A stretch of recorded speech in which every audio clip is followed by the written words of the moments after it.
Welcome back to another episode of Will It Work? I'm Kevin. Today we're looking at Telegames Hockey Pong. Well, Hockey Tennis 3.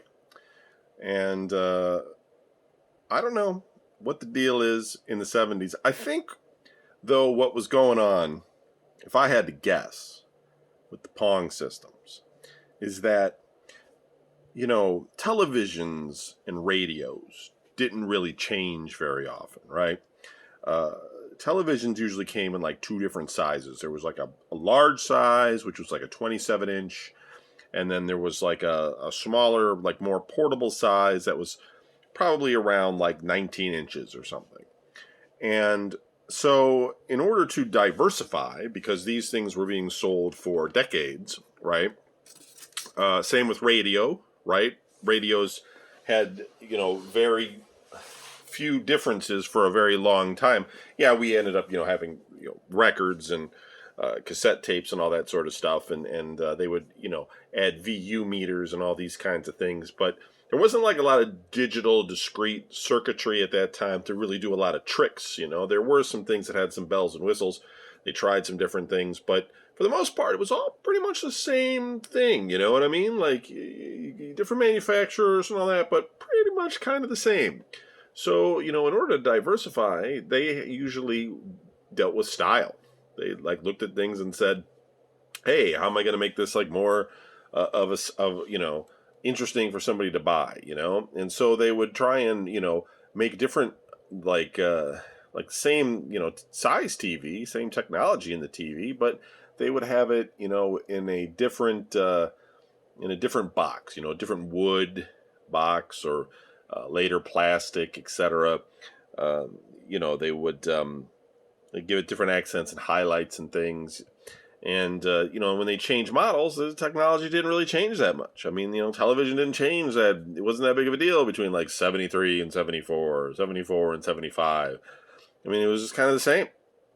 So they would have to, put them into different boxes to go with the styles of the time. And I think that's kind of what they were doing here with Pong. Yes, they had some improvements along the way, very slowly. But when they released stuff, a lot of these came out in 76, 77, and they basically had all different, shapes, colors, and sizes, but it wasn't just because they were from different manufacturers. I mean, Telegames is Sears, and we've probably already looked at least 4 different ones, if not more, of the Telegames models, and they had, just a wide variety of them, and it just seems like it was something where they probably, sold them at different price points with different accents or, very minor features. But for the most part, same thing, right? So, again, we have a Telegames Pong system, probably based off of maybe Super Pong by Atari, because the first, Pong that they had was a single game. And I think Super Pong was the first one, that had 4 games, and this has 4 games: tennis, hockey, handball, and practice. And it does have detachable controllers, right? So they're a little bit of an improvement there. Still, the serve button is on the console itself, as is the reset, so you're not going to get too far away from the main unit. But, yeah, and it runs on batteries, and it's in this very thin sort of svelte case that you could just slide under something and bring it out whenever you wanted to play Pong. Now, this one is missing a knob, one of these silver knobs right here. Maybe one day, I don't even know if they can make silver like this with a 3D printer, but maybe one day that will get a 3D printer replacement. Who knows? I don't have a 3D printer, though, so not for me. I got batteries in here. Let's turn it on.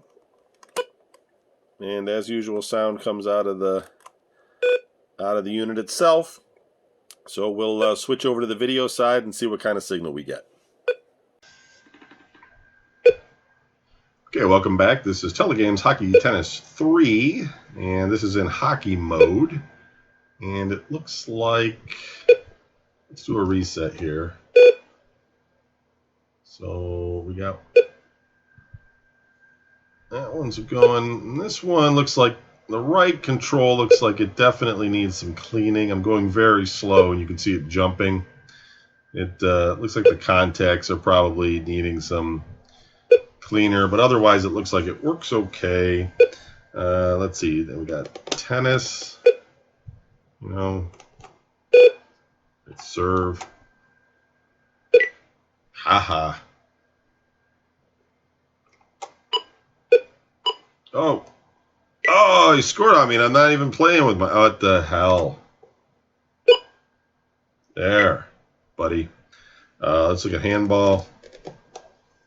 So we do, I will say, we do have a nice clean signal coming in on this one, which is nice because sometimes that's not the case. And we do see the full color, which is great. And the screen is nice and centered. So Atari, this is probably one of their better, which we didn't really have too many problems with the Super Pong. We've mostly had problems with the Ultra Pong. But Super Pong, if that's what this is based on, is a pretty solid setup. And then practice, which that's weird. There's like 3. That's kind of interesting, huh? Like 3 on 2 is basically what practice looks like.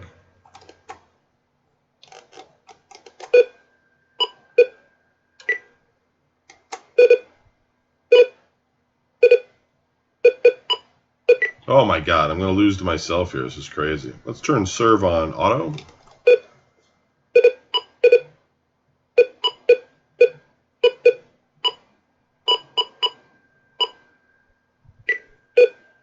Terrible at this. It's a good thing I didn't play Pong when I was a kid. We had a Pong. It was like my memory serves. It was an Odyssey, which I have not shown off yet, and it didn't work right. Well, I think one of the controllers didn't work right. My father ended up taking it back. I was kind of bummed because I kind of wanted it to play, some games on it because I was a kid and I thought that'd be kind of cool to have a Pong system, even though I was very young. I think I was maybe 5, which was probably right in line with the time period. It was about 77 when I was 5, very early 77, late 76. So, that probably fits right in. They were probably everywhere at that point, and my dad brought one home and then had to return it because it didn't work right. And he didn't get another one. He didn't replace it. It's probably because my mom was just like, Robert, take that back to the store and get groceries or something. Just didn't work out for him. Well, anyway, this is a keeper. Telegames Hockey Tennis 3 works pretty good. Needs a little cleaning, but not bad. Moving on to the next one. Thanks for watching.